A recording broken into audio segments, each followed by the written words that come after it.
이 목차의 내용을 들어가기 전에 먼저 말씀드려야 될 게 있어요. 선악과 사건이라는 건 무엇인가? 선악과 사건이라는 것은 사단이 인간으로 하여금 인간이 신이 될 수 있다고 얘기한 게 선악과 사건입니다.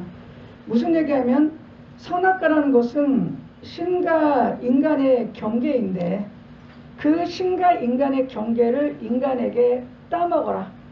그래서 신과 인간의 경계를 파괴하고 들어가서 인간에게 신이 되라고 한 얘기입니다.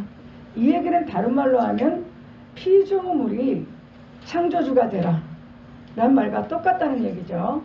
그러면 우상숭배의 개념은 무엇이냐? 우상숭배의 개념을 똑바로 알지 못하면 영분별을 할 수가 없습니다. 우상숭배란 뭐냐면 내가 하나님보다 좋아하는 거라고 얘기합니다. 아닙니다. 우상숭배는 하나님보다 다른 걸 높이는 게 우상숭배라고 알고 있는데 그것도 아닙니다. 그러면 우상숭배란 뭐냐? 유한한 인간인 나에게 복을 주고 재앙을 막아줄 거라고 믿어지는 힘이 있다고 믿는 존재를 신으로 섬기면서 그에게 복을 구하고 재앙을 면키 위해서 그를 신격화시키는 것이 우상숭배입니다. 이것은 다른 말로 하면 하나님 외에 모든 것은 피조물인데 그 피조물을 신격화했다는 거예요. 그러니까 무슨 얘기냐? 선악과 사건은 인간 자신 하나만이 신이 되는 거죠. 인간 자신인 피조물이 신이 되는 길로 갔다면 이 우상숭배는 인간이 자기가 신이 되는 죄를 저지른 것을 넘어서 가지고 하나님의 피조물 전체를 신으로 만들어버린 죄를 저지르는 게 우상숭배입니다. 이해가 되십니까? 그러면 혼합주의는 뭐냐면요. 본질이 있는데 본질이 아닌 것을 조금씩 섞는 게 혼합주의입니다. 즉 본질을 훼손하는 게 혼합주의인데요. 이 혼합주의의 그 가장 큰 폐해는 두 가지입니다. 본질을 훼손한다는 거. 두 번째는 혼합된 것이 많아지면은 혼합된 것이 진리인 줄 알게 된다는 거예요. 이해가 되십니까? 그래서 선악과 사건, 인간이 신이 된다고 선악과를 따먹은 것은 그 신과 인간의 경계인 그 선악과를 따먹으로 말미암아 인간, 피조물이 신이 되는 길을 염과 동시에 인간 안에 신이 섞여버리는 혼합주의를 갖다는 겁니다. 그럼 우상숭배란 뭐냐? 하나님이 창조한 만물을 신격화시켰다는 거예요. 그러므로 말미암아 하나님의 피조물을 하나님과 동등한 신의 위치로 올리는 혼합주의를 갖는 게 우상숭배입니다. 그래가지고요. 창세기 6장에 하나님의 아들들이 사람의 딸들과 결혼한다. 그거는 다른 말로 하면요. 왜 하나님의 아들이라는 신적 존재가 사람의 딸이라고 여겨지는 인간과 결혼하겠습니까? 무슨 얘기입니까? 혼합주의가 계속되고 있다는 걸 얘기합니다. 그래서 하나님의 아들과 사람의 딸이 결혼해서 난 게 용사예요. 만약에 강하니까 그네들이 계속 세상에 관영했다면 용사로 불리워지는 그 특이한 인간들이 하나님의 피조물인지 알게 될 거예요. 나중에는. 무슨 얘기입니까? 혼합주의가 관영하면은 혼합주의가 진리가 된다는 얘기입니다. 이해가 됐어요? 네. 그래서 용사가 태어났는데 만약에 하나님이 그 혼합주의를 내버려 두고 심판하지 않았다면 이 세상은 혼합주의의 산물인 용사가 진정한 피조물인지 알았다는 거예요. 인간인지 알았을 거라는 얘기인데 그게 노아의 심판으로 그 심판받죠. 그러면 창세기 11장의 바벨탑 사건도 마찬가지라는 거죠. 인간이 대를 올리고 탑을 쌓아서 하늘로 올라가겠다. 우리도 한번 하나님의 세계에 들어가겠다는 게 계속 혼합주의가 계속되고 있다는 것을 얘기하고 있다는 겁니다. 제가 말씀드린 요지는 하나님과 신이 되고픈 인간의 전쟁은 하나님이면 하나님이지 왜 피조물인 인간 네가 그렇게 신이 되고 싶어해? 그런데 그렇게 신이 되고 싶어서 하나님과 지금까지 전쟁을 하는 게 인간의 역사라는 것입니다. 이해가 되십니까? 그리고 그 인간이 하나님과 계속해서 투쟁해 나가는 영적 역사가 세상에서는 종교, 민속신앙, 그리고 종교 사상, 영성, 그리고 정치에서는 정치 많은 이념들, 하나님을 대적하는 이념들로 나타난 것이라는 것이죠. 따라서 선악과의 개념과 우상숭배의 개념, 혼합주의의 개념을 알아야지만 오늘날 안에 만연된 어떤 거짓들을 분별해낼 수 있다는 겁니다. 이제 하나님과 신이 되고픈 인간의 전쟁, 제가 쓴 책의 목차 1번에 본격적으로 얘기를 한번 해보겠습니다. 근데 이게 창세기 1장을 전부를 읽어야 되겠고요. 제가 좀 빨리 읽어볼게요. 창세기 1장에는요. 하나님께서 천지와 인간을 창조하시는 천지 창조 이야기가 나옵니다. 태초에는요. 창세기 1장입니다. 땅이 혼돈하고 공허하며 흑암이 깊음에 있고요. 하나님의 영은 수면 위에 운행하셨습니다. 창조 첫째 날에 이르러서요. 하나님은 빛을 창조하셨고 빛과 어둠을 나누사 빛을 낮이라 어둠을 밤이라 부르셨습니다. 둘째 날에는요. 물 가운데 궁창을 물과 물로 나누게 하시고 궁창을 하늘이라 부르셨고요. 셋째 날에는 천하의 물을 한 곳으로 모으고 묻힐 땅이라 부르시고 모인 물을 바다라 부르시며 땅은 풀과 씨 맺는 채소와 씨 가진 열매 맺는 나무를 내었습니다. 넷째 날에는요. 하늘에 광명이 있어 낮과 밤을 나누게 하고요. 그것들로 징조와 계절과 날과 해를 이루게 하셨고요. 하늘에 있는 강명체를 땅을 비추라 하셔갖고 큰 강명체를 만들어서 큰 강명체는 낮을 주관하게 하시고 작은 강명체로 밤을 주관하게 하시고 별들을 만드시고 하늘에 궁창을 두사 땅을 비추어 낮과 밤을 주관하게 하시고 빛과 어둠을 나누게 하셨답니다. 다섯째 날에 이르러서는요. 물들은 생물을 번성하게 하라 명령하시고 큰 바다 짐승들과 물에서 번성하여 움직이는 모든 생물을 종류대로 만드셨고요. 하늘 궁창에는 새가 나르라고 하시고 날개 있는 모든 새를 종류대로 만드셨고요. 땅에게 생물을 종류대로 내되 가축과 기는 것과 땅의 짐승을 종류대로 만드셨습니다. 여섯째 날에는요. 하나님의 형상을 따라 남자와 여자를 창조하시고 그들에게 복을 주시며 생육하고 번성하라 땅에 충만하라 땅을 정복하라 바다의 물고기와 하늘의 새와 땅에 움직이는 모든 생물을 다스릴 권한을 주셨습니다. 또 지면에 씨 맺는 채소와 씨 가진 열매 맺는 나무를 먹을 거리로 주시고요. 땅의 모든 짐승과 하늘의 모든 새와 땅에 기는 모든 것에게 풀을 먹을 거리로 주셨다고 합니다. 이것이 하나님의 천지 창조죠. 이 천지 창조의 특징은 뭐냐면 피조물이 생겼다는 거예요. 하나님 말고 또 다른 존재가 생겼는데 그 존재들은 모두가 다 하나님의 피조물이다 라는 것입니다. 이거에 대한 인식이 있어야 된다는 얘기예요. 이것이 하나님의 천지 창조. 어떻게 천지 창조가 됐냐면 하나님 말고 또 다른 존재가 생겼다. 근데 그 모든 존재는 피조물이다. 그것이 바로 분명히 알아야 될 그 경계라는 거죠. 6일 동안의 창조사역의 특징은요. 인간을 제외한 모든 만물은요. 하나님의 창조적인 명령인 있으라 하니까 있게 됐다는 거고요. 하나님의 보시기에 좋은 존재가 되었다는 겁니다. 그런데 창조 6일째 되는 날 남자와 여자가 창조될 때는요. 있으라 하니까 있어진 게 아니라 하나님의 형상대로 만드셨고 코에 생기를 불어넣으셨고 생명, 영을 가진 인간을 창조하신 겁니다.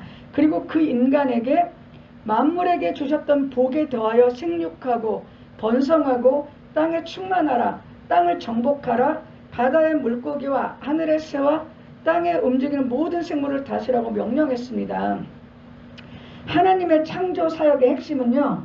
하나님은 창조주이고 하나님이 창조하신 모든 것들은 피조물이라는 겁니다.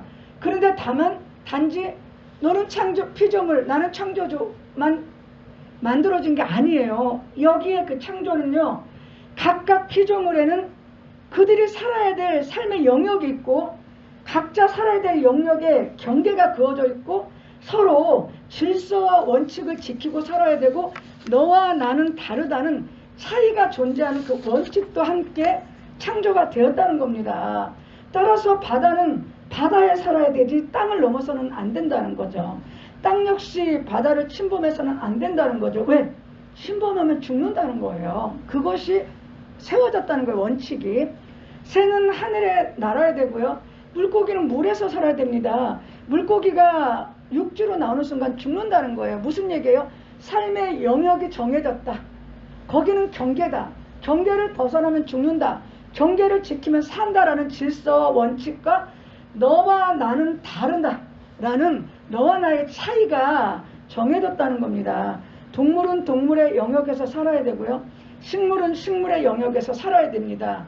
그런데 인간만은 하나님이 인간의 영역에서 이 모든 만물의 경계와 질서, 영역과 원칙을 잘 다스리고 지키고 살아가도록 위임한 존재로서의 천지창조가 완성됐다는 겁니다. 따라서 하나님이 창조하신 창조행위는 피조물이라는 존재의 창조이면서 동시에 피조된 모든 존재가 생존을 위해서 자기 영역이 그어졌고 너 영역과 내 영역이 다른 경계가 그어졌고 당신의 영역과 내 영역이 각자 살아가야 되는 질서와 원칙이 창조됐다는 원칙의 창조가 이루어진 것을 얘기합니다. 따라서 하나님의 창조 세계는 피조물이 살아가야 되는 영역과 영역의 경계, 질서와 하나님이 그렇게 살아가도록 정하신 원칙이 지켜질 때 생명과 축복이 주어지는 세계지만 영역과 경계, 질서와 원칙이 무너질 때는 혼란과 파멸, 혼돈과 죽음이 찾아오는 세계가 되었다라는 것을 말해주고 있다는 겁니다. 따라서 성경에서의 죄라는 것은 관역을 화살을 쐈는데 관역이 딴 데를 맞췄다고 많이 정의하지 않습니까? 엄밀히 따지면 성경에서의 죄는 하나님이 만든 창조와 그 질서와 원리를 파괴하는 것, 그것을 죄라고 하는 거죠. 창세기 2장에 선악과 사건이 나오는데요. 창세기 2장 17절에서 하나님은 아담에게 선악을 알게 하는 나무를 먹지 말아라. 그것을 먹는 날에는 반드시 죽는다고 경고하십니다. 인간에게 만물을 정복하고 다스려라 라는 축복을 하셨지만 동시에 절대 침범해서는 안 된다는 경계가 있다는 것을 말하고 있습니다. 그럼 도대체 하나님이 이거를 먹는 날에는 반드시 죽는다고 했던 선악을 알게 하는 나무와 과실은 무엇을 의미하는 겁니까? 선악과라는 것은요, 바닷물이 땅에 오면 안 되잖아요. 경계가 있죠. 그죠? 바닷물이 땅을 침범하면 다 죽습니다. 바다의 생물도 죽고 육지의 생물도 죽습니다. 그건 무슨 얘기입니까? 내가 정해준 경계 안에서 사는 것이 복되다는 건데 선악과는 신과 인간의 경계를 얘기하는 겁니다. 무슨 얘기입니까? 선악과를 안 따먹는 것이 인간이 피조물로서의 그 자기 지위를 지키는 건데 선악과를 따먹는다는 것은 인간이 자기 지위, 피조물의 지위를 떠나 하나님의 세계를 침노해서 하나님의 영역인 신의 세계, 그 금기의 세계를 침범하는 죄를 범하게 된 겁니다. 하나님은요, 피조물 가운데 선악과를 따먹을 수 있는 존재가 인간밖에 없었기 때문에 아담과 하와에게 신의 경계를 침범해서 절대 선악과를 따먹지 말아라. 만약에 선악과를 따먹고 너가 신이 되려고 한다면 너야말로 신과 인간의 영역, 그 경계, 그리고 신과 인간이 해야 되는 질서와 원칙을 파괴했기 때문에 반드시 죽는다는 겁니다. 선악을 알게 하는 나무의 가시는 하나님은 창조주다. 인간은 피조물이라는 창조 원칙이 그어진 경계라는 것입니다. 만약에 인간이 선악과를 따먹는 날에는요, 신과 인간의 경계를 파괴한 죄값을 치러야 된다는 겁니다. 절대로 따먹지 마라. 이 얘기를 다른 말로 하면요, 신이 되려고 하지 마. 신이 되려는 행위를 절대 해서는 안 된다는 겁니다. 인간은요, 하나님에게서 창조되었지만 이제 선악과를 앞에 두고 정말 피조물로 사느냐 아니면 신이 되려고 하는가, 그 시험대가 놓인 게 선악과라는 겁니다. 따라서 선악과는 인간 앞에 놓인 생명과 죽음의 두 길이 됩니다. 인간은 선악과를 따먹지 않고 피조물로서 온전히 살아갈 것인가, 그래서 생명을 택할 것인가, 아니면 혼합주의, 우상숭배, 자기가 신이 되려는 신격화의 길, 즉 선악과를 따먹고 자신이 신이 되려고 하지만 결국은 죽음의 길을 선택하는 그것을 선택할 것인가. 인간은 이제 생명과 죽음의 두 선택지에서 선택을 해야 된다는 거죠. 그런데요, 제가 드린 그 창세기 3장 그 프린터처럼요, 이 창세기 3장에 뱀이 나타나는데요, 뱀은요 그 들짐승 중에 가장 강교한데, 뱀이 여자에게 물어봅니다. 하나님이 너희에게 동산 모두의 나무의 열매를 먹지 말라 하시더냐? 여자가 뱀에게 말하되, 동산의 열매를 먹을 수 있는데 동산 중앙에 있는 열매는 하나님의 말씀에 먹지도 말고 만지지도 마라, 죽을까 하노라 하셨느라. 그랬더니 뱀이 이제 말합니다. 절대 죽지 않는다. 너희가 그것을 먹는 날에는 눈이 밝아져 하나님같이 되어 선악을 알 줄을 하나님이 아심이라. 여자가 이제부터는, 그전에는 선악과가 동산 중앙에서도 관심이 없었어요. 근데 사단이 나타나서 죽지 않아, 하나님같이 될 수 있어, 저거를 따먹으면 너는 하나님같이 될 수 있어. 그러니까 그 여자의 눈에 그때부터 그 나무가 예사롭지가 않았죠.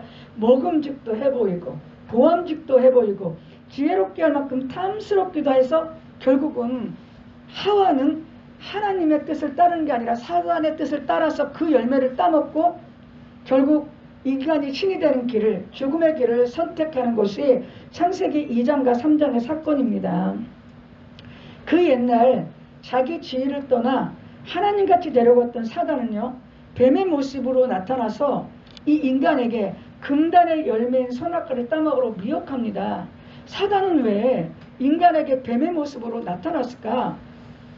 가장 잘 두렵고 지혜롭고 신령하게 보이려고 뱀의 모습으로 나타난 것입니다.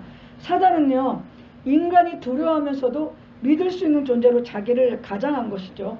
그러면 사단은 왜 인간에게 선악과를 따먹으라 했을까?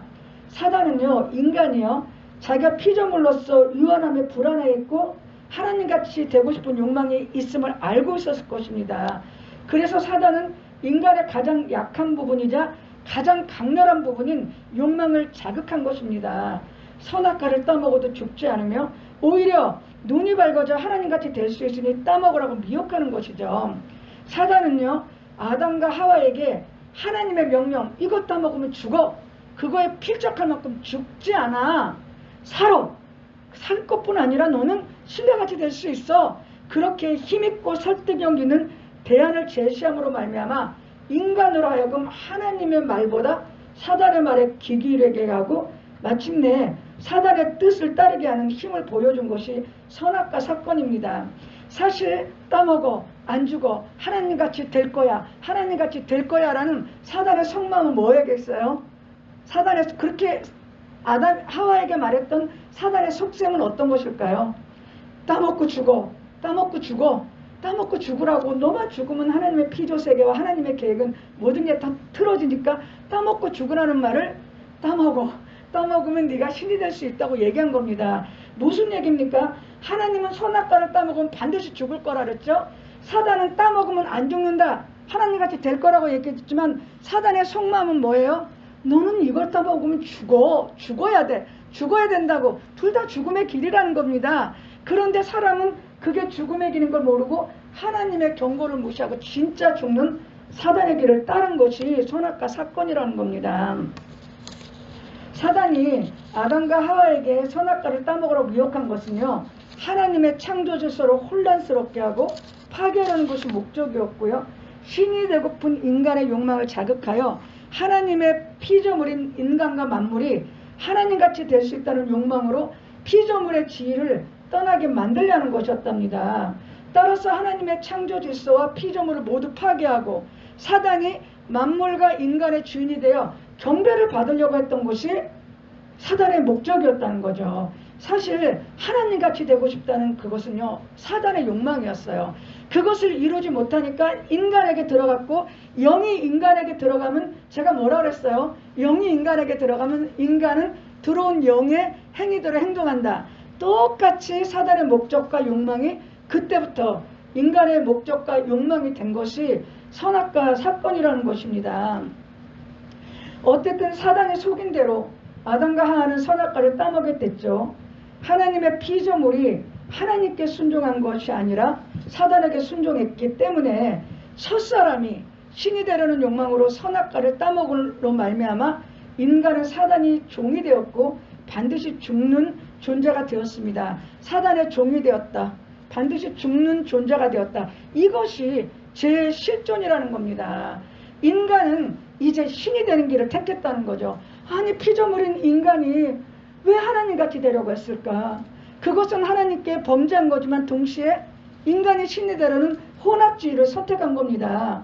또한 자기가 신이 되지 못하면 차라리 다른 영들이나 하나님이 만든 피조물을 신격화시켜서 그거를 섬기는 데까지 나간 것이 혼합주의의 확장이고 우상숭배의 시작이었다는 겁니다. 그리고 그것이 종교의 시작이었다는 거예요. 이것이 인간이 행한 영적인 역사입니다. 사단은요, 영원히 살고 싶고 하나님같이 되고 싶고 선악을 알아서 심판하고 싶은 인간을 이용해서 마침내 하나님의 창조 질서를 파괴한 것에 성공한 것입니다. 선악과 사건 이후의 세상의 역사는요, 타락한 인간과 만물을 하나님의 형상을 가진 피조물로 재회복시키려는 하나님의 구원의 역사와, 아니야 인간과 만물은 여전히 하나님같이 될 수 있다며 하나님의 창조 질서를 무너뜨리고 하나님의 피조물을 신격화시켜서 경배를 받으려고 했던 사단과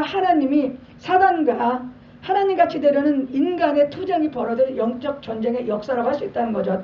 다시 말하면 인간을 하나님의 피조물로 원래 회복시키려고 했던 하나님의 구원 역사와 여전히 인간이 하나님이 되려고 미혹하는 사단의 역사와 어느 길을 택해야 될지 몰라서 방황하는, 그럼에도 불구하고 계속해서 신이 되려는 사단의 뜻을 따르는 인간의 투쟁의 역사가 이후로 펼쳐지는 영적 전쟁의 역사였다는 겁니다. 하나님이 창조하셨던 하늘은요, 어떻게 바뀌었냐면 아주 높고 높은 신들이 사는 신들의 나라로 바뀌었다는 거예요. 하나님은 그냥 궁창을 만들어서 땅과 하늘을 나눴는데 그 피조물인 하늘이 신들이 사는 나라로 신격화되었다는 겁니다.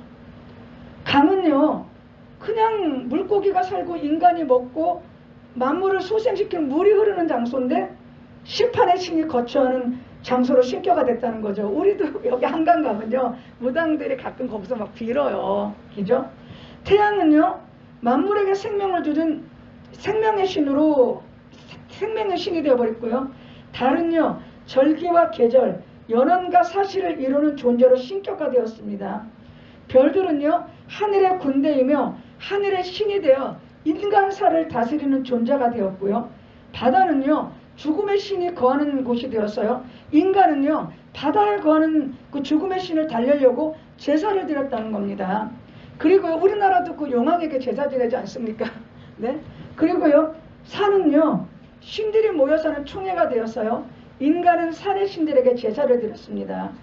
비와 폭풍, 풍우와 번개는요, 다산과 심판의 신이 되었고요. 사람들은요, 비의 신, 폭풍의 신, 번개의 신에게 다산과 풍요를 보장받기 위해서요, 신전을 만들었고 다산을 얻어내기 위해서요, 그 신전에서 성적 제사의식을 행하는 것을 서슴지 않았다는 겁니다.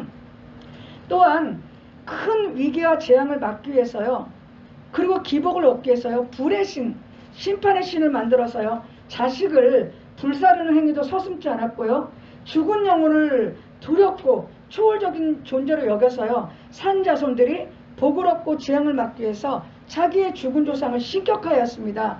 여기서 사자 숭배와 조상 숭배 제사의식이 생겨났다는 겁니다.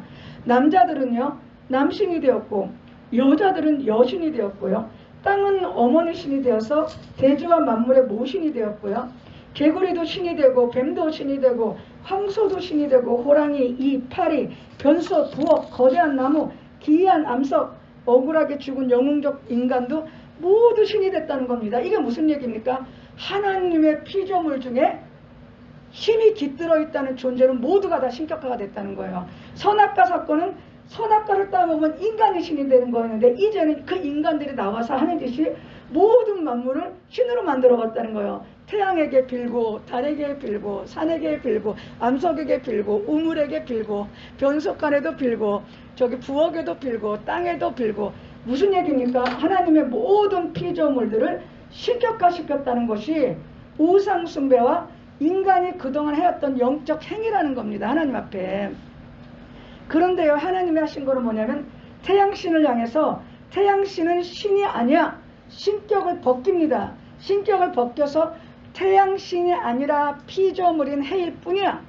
그리고 임신하지 못한 여인들이 아기를 낳기 위해서 빌던 달은요, 아기를 낳기 위해서 비는 달신이 아니라 그냥 밤하늘에서 인간들에게 비추는 작은 광명체일 뿐이야 라고 그 신격화된 거를 신격화를 벗긴다는 거죠. 그러니까 무슨 얘기냐, 이방 종교나 그 우상을 섬기는 자들, 그런 자들은요 만물을 신격화시켜요. 다른 말로 하면 신화화시킨다는 거죠. 근데 기독교의 하나님은 신격화된 모든 것들을 베낀다는 거예요. 탈신격화, 탈신화를 시킨다는 거죠. 다산을 주고 그래서 빌었던 비, 풍우, 번개는 다산의 신이 아니야. 진정 다산과 풍우의 주인은 하나님이야. 그리고 죽음과 혼돈의 신이 산다는 거대한 바다는, 거기는 죽음의 신이 사는 곳이 아니라 물고기가 사는 터전일 뿐이고, 산신령이 산다는 산은 산신령이 사는 산이 아니라 사람들에게 홍수를 막아주고 온갖 열매와 채소를 공급하는 터전이라고 하십니다. 신격화된 산, 강도, 하늘도, 호수도, 샘도, 기이한 나무도, 거대한 암석도, 뱀도, 호랑이도, 악어도, 개구리도, 이파리도 신이 아니야. 그거는 하나님이 만들었을 때 보시기에 주었던 피조물일 뿐이야 라고 선언하시는 것이 기독교라는 것입니다. 마을 입구에 복을 주고 재앙을 막겠다고 세운 장승 부부는 그게 무슨 복을 주고 재앙을 막아. 마을을 지키는 수호신이 아니야. 그냥 나무일 뿐이야. 아기를 낳기 위해서 난근석에 여자들이 빌면 거기는 생식기가 아니야. 그냥 돌일 뿐이라고 얘기합니다.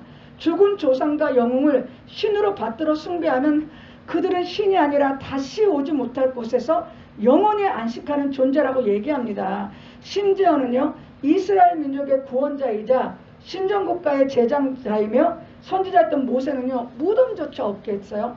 그래서 모세조차도 숭배하거나 신격하지 못하게 만든 것이 기독교란 얘기입니다. 이해가 되십니까? 기독교는요, 하늘도, 태양도, 달도, 별도, 비도, 풍우도, 홍수도, 산도, 강도, 바다도, 황소도, 뱀도, 개구리도, 호랑이도, 거북이도, 죽은 조상도, 인간 영웅도, 더 나아가 기독교의 위인인 모세나 세로 요한, 바울 같은 위대한 신앙 인물도 그냥 피조물이라는 것입니다. 피조물.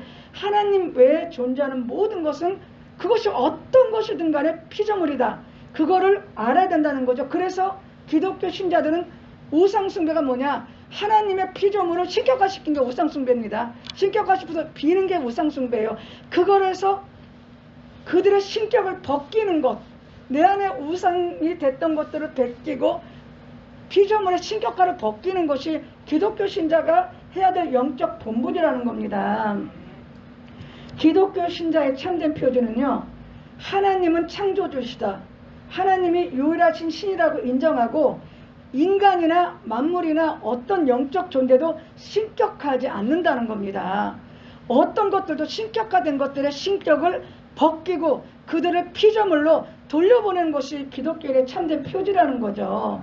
그리고 나라는 기독교 신자는 나 자신을 신격화시키는 게 아니라 나는 피조물로서의 지위를 지키고 다른 피조물들이 살아가는 영역과 경계, 질서와 원칙을 지켜주면서 피조물 상호 간의 동질성과 차이를 존중하고 살아가는 것입니다.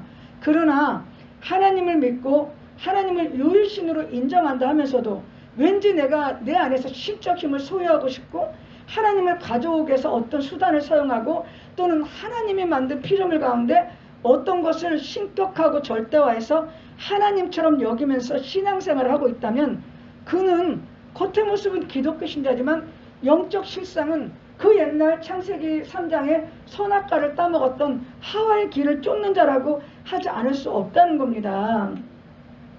창조주 하나님과 신이 되고픈 인간, 그리고 신이 되고픈 인간 뒤에는 사단이 있다는 거죠. 인간의 역사는요, 사단과 사단에게 속은 인간이요, 인간을 비롯한 모든 피조물을 신격화하는 역사였다는 겁니다. 신격화했다는 거죠. 그런데 하나님의 역사는 뭐냐면 신격화된 모든 것들을 신격을 벗기는 탈신화와 탈신격화를 통해서 피조물일 뿐이야 라는 창조의 재회복을 원하는 하나님과의 전쟁이었다는 거죠. 무슨 얘기냐?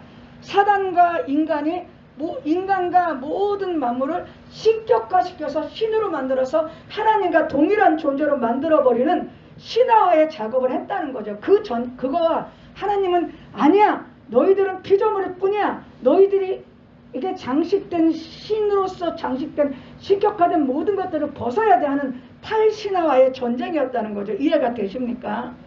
그래서 기독교 신자들은요, 피조물을 신격화하여 신으로 만드는 것에 대해서 내 안에서 그런 것이 있다.